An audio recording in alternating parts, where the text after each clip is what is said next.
Mein Name ist Lilith. Bis heute hat mich keine Religion wirklich für sich beansprucht. Mythologien konnten mich nie vollständig erklären. Jede Kultur, die über mich schrieb, hat ihre eigenen Ängste auf mich projiziert. Wollt ihr jetzt die ganze Geschichte hören?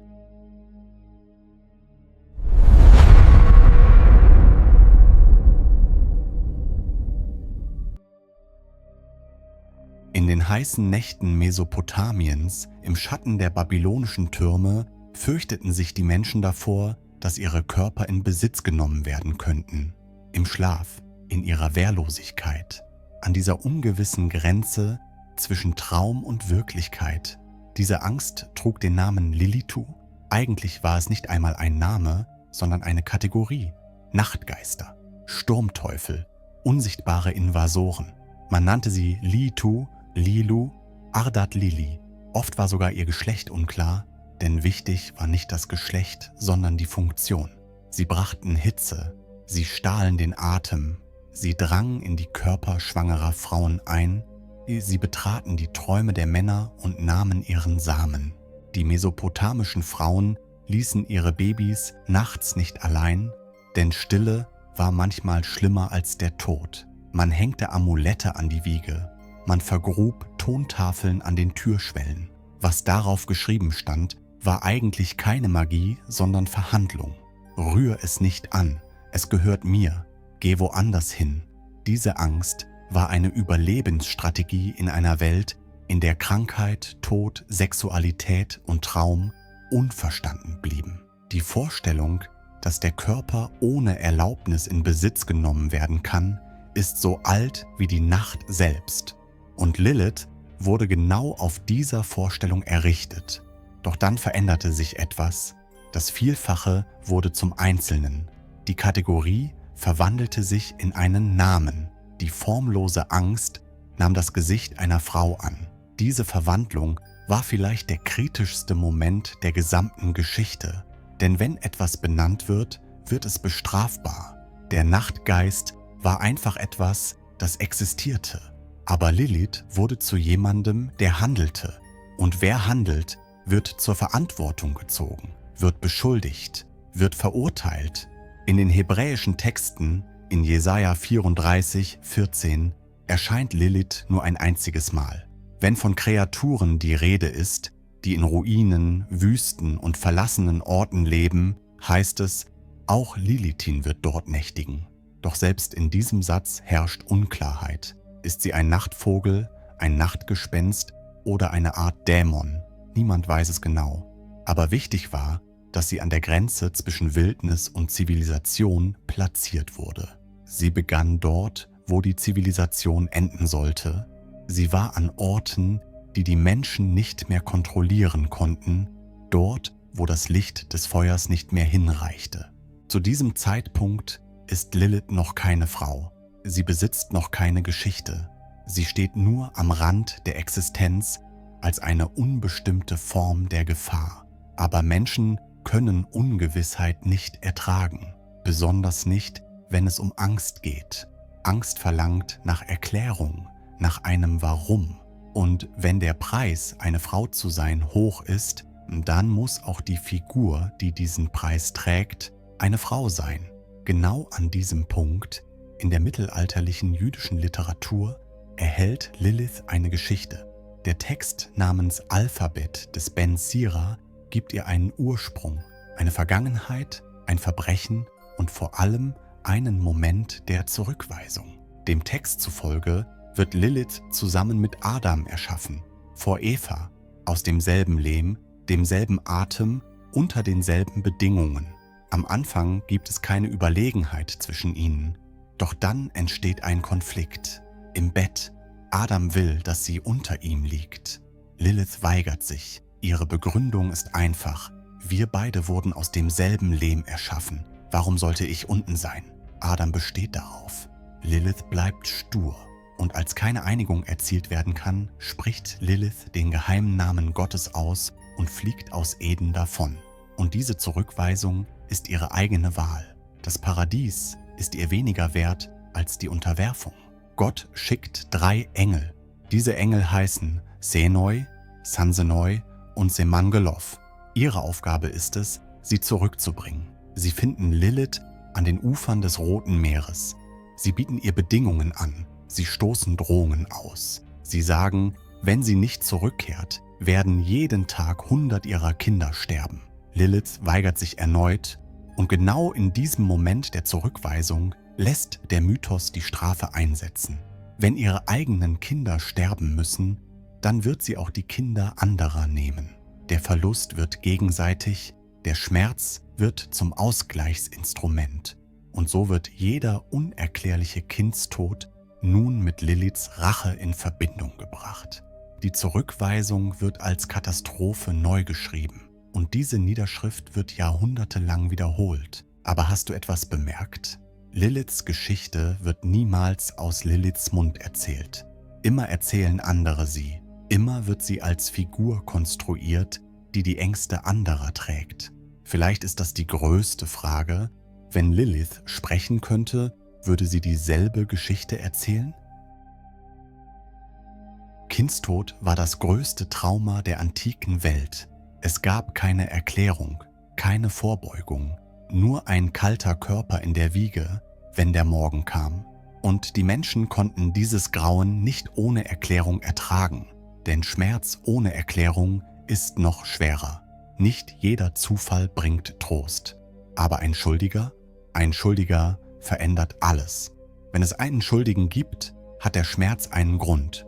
Und wenn es einen Grund gibt, kann man Wege zum Schutz finden. Genau diese Lücke füllt Lilith. Ihr Name ist eine Antwort, die über den unerklärlichen Verlust geschrieben wurde. In der jüdischen Folklore glaubt man, dass Lilith Hunderte, Tausende von Kindern hat. Lilin, Lilim, Nachtteufel aus ihrer Linie. Aber diese Kinder sind sterblich. Jeden Tag verschwinden Hunderte von ihnen. Lilith ist mit endloser Fruchtbarkeit verflucht, aber keines davon ist von Dauer. Sie produziert, kann aber nicht anhäufen. Sie erschafft, kann aber nichts vererben. Und diese Strafe richtet sie auf Menschenkinder. Wenn sie ihre eigene Linie nicht schützen kann, wird sie auch die Linie anderer auslöschen. Die Logik lautet, wer verliert, verdammt auch andere zum Verlust. Deshalb werden Amulette auf die Wiegen geschrieben. Senoi, Sansenoi, Semangelow, die Namen der 3 Engel. 3 Namen, die geschickt wurden, damit sie zurückkehrt und die zurückgewiesen wurden. Aber der Legende nach zieht sich Lilith zurück, wenn sie diese 3 Namen sieht. Denn diese Namen erinnern sie an ihre Niederlage, an den Preis ihrer Zurückweisung. Und so wird die Angst beherrschbar. 3 Namen schützen das Baby. Oder zumindest denkt die Mutter das. Und manchmal ist Denken der einzige Weg zu überleben. Doch Liliths Bedrohung beschränkt sich nicht nur auf Kinder. Sie dringt auch in die Träume der Männer ein. Als Succubus, im Schlaf, in der Wehrlosigkeit, wenn der Körper außer Kontrolle ist. Lilith stiehlt den Samen, sie gibt Lust im Traum, hinterlässt aber morgens Scham. Die Männer wachen müde, erschöpft und mit vernebeltem Geist auf. Sie fühlen, dass ihre Körper ohne Zustimmung benutzt wurden. Traum oder Wirklichkeit? Begehren oder Angriff? Die Grenze ist unklar. Und genau diese Unklarheit ist Liliths Macht, denn sie repräsentiert den Widerspruch im Körper selbst. Begehren und Angst, Lust und Schuld, Kontrolle und Hingabe existieren gleichzeitig. Im mittelalterlichen Europa wird Liliths Name ausgelöscht, aber ihre Form bleibt. Succubus, Inkubus, Nachtmare. Die feuchten Träume der Männer werden als Werk des Teufels interpretiert.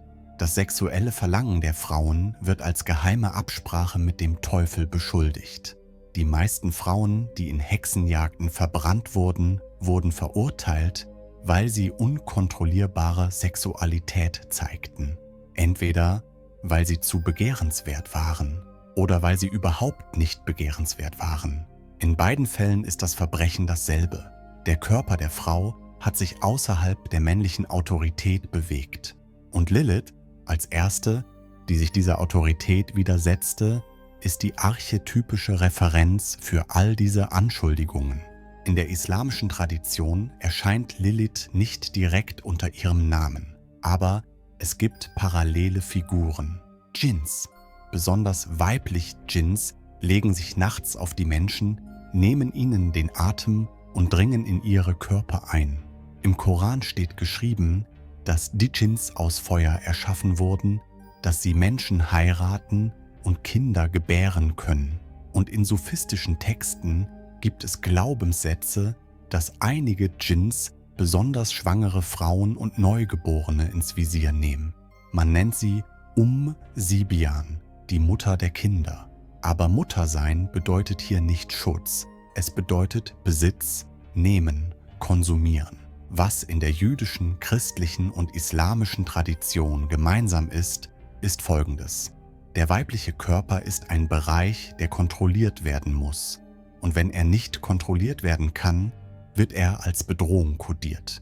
Lilith ist genau das archaischste und beständigste Beispiel dieser Kodierung. Sie ist die bestrafte Version der Frau, die nicht ins System passt. Und die Strafe wird von Generation zu Generation weitergegeben.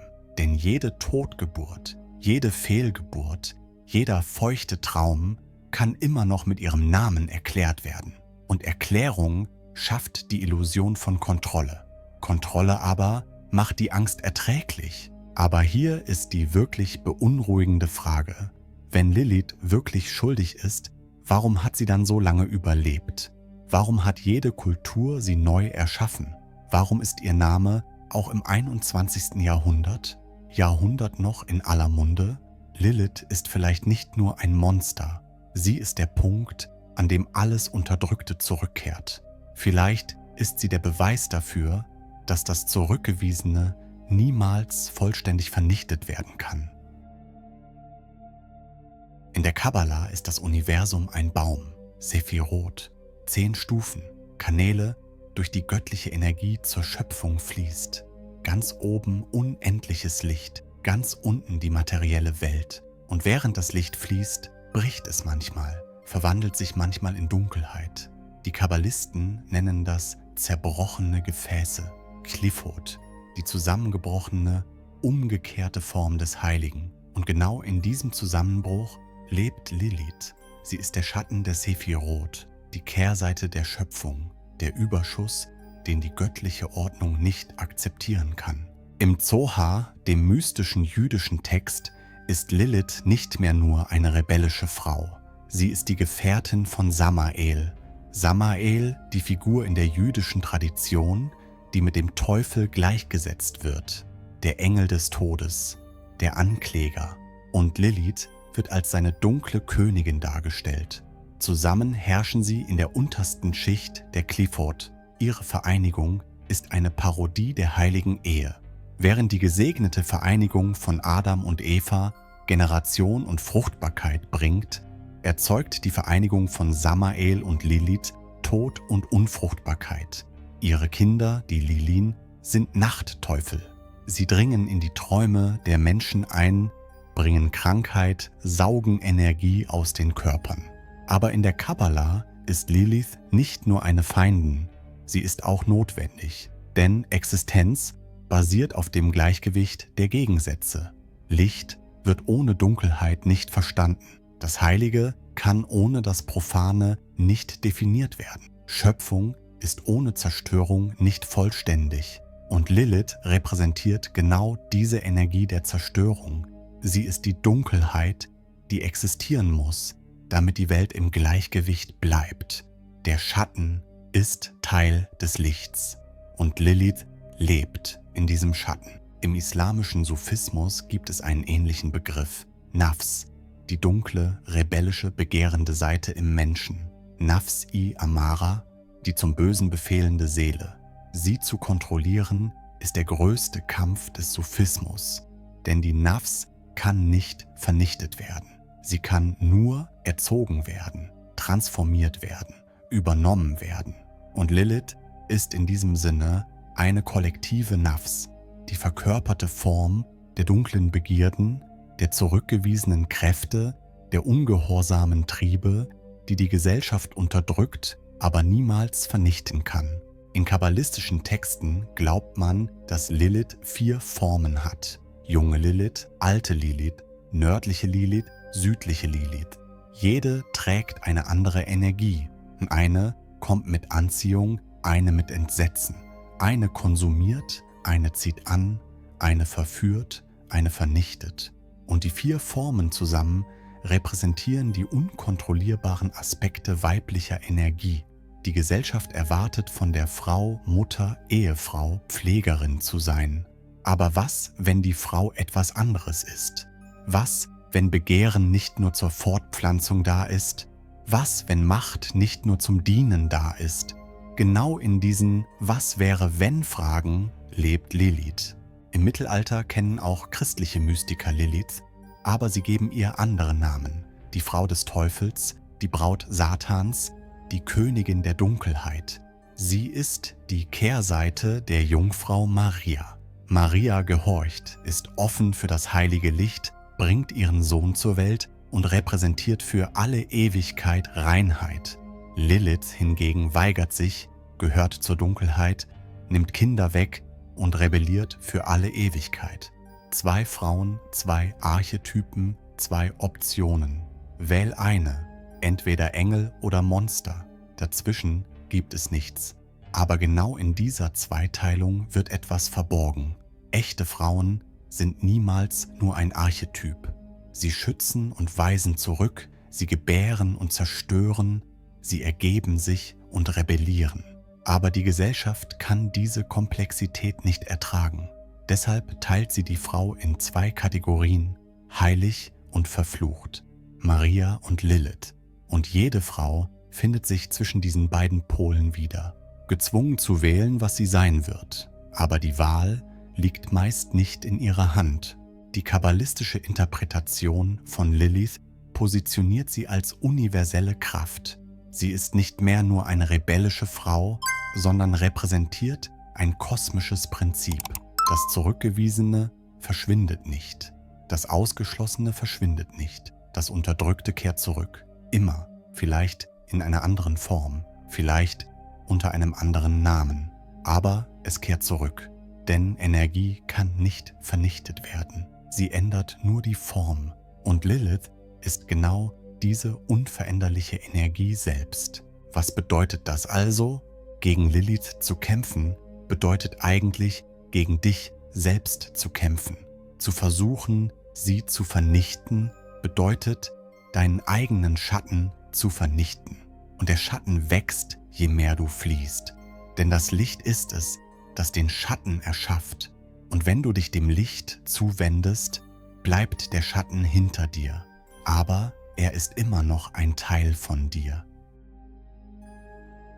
Im mittelalterlichen Europa war die Nacht gefährlich, aber die wahre Gefahr lag nicht darin, was in der Nacht geschah, sondern darin, was die Menschen über die Nacht dachten. Die Dunkelheit war das Reich des Teufels und der Teufel drang in Körper ein, besonders in Frauenkörper. Die Kirche hatte den Frauenkörper als Sündennest kodiert. Evas Schuld wurde in den Körpern aller Frauen getragen. Und wenn eine Frau außerhalb der Kirchenregeln handelte, konnte sie einen Pakt mit dem Teufel geschlossen haben. Die Hexenjagden erreichten zwischen dem 15. und 17. Jahrhundert ihren Höhepunkt. Tausende Frauen wurden verbrannt, ertränkt, gefoltert. Aber was war das Verbrechen dieser vielen Frauen?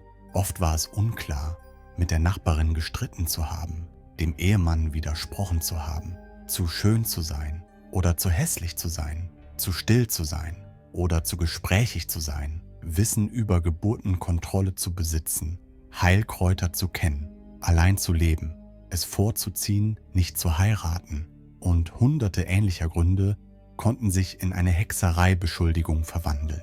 Und Hexerei bedeutete Todesstrafe. Hinter den Hexenjagden steht Liliths Schatten. Auch wenn ihr Name nicht direkt genannt wird, passen die Anschuldigungen zu ihrem Profil. Man glaubte, dass Hexen nachts fliegen, Teufelskinder gebären, Männer verführen, Kinder töten. Genau die Dinge, die Lilith tut.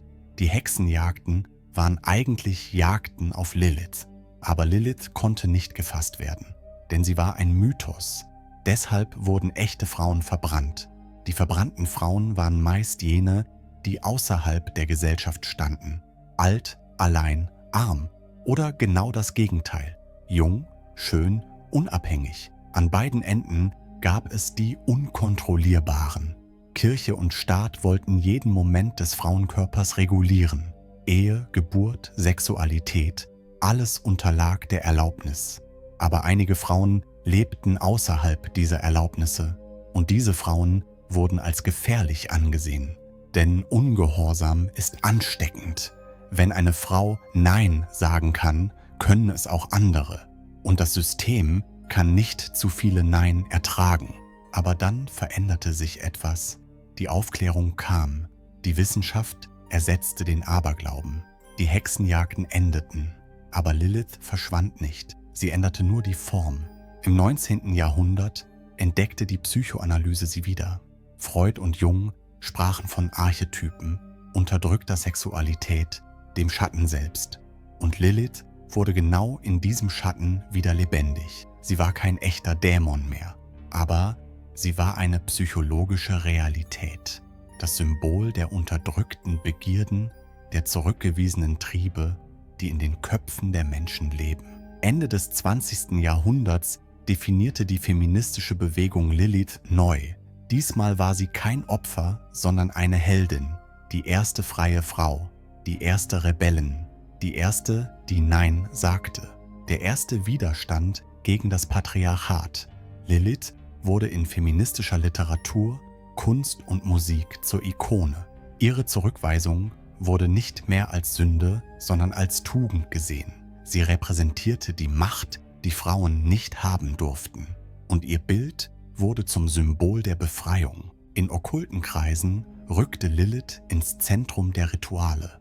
In der modernen Hexereibewegung wird sie als Göttin angerufen.